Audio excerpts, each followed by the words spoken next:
মরণ যেন হয়। আমি অটল যেন থাকতে পারি আল কোরআনের পথে, ধৈর্য নিয়ে ডাকতে পারি দিল কায়েমের সাথে।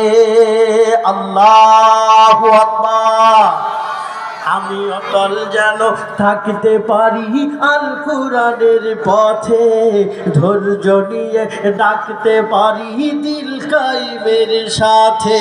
আমায় ধৈর্য দিও, সাহস দিও, ধৈর্য দিও, সাহস দিও ওগো দয়াময়। তোমার পথে চলতে গিয়ে মরণ যেন হয় আমার, তোমার কথা বলতে গিয়ে মরণ যেন হয় আমার, তোমার কথা বলতে গিয়ে মরণ যেন হয়।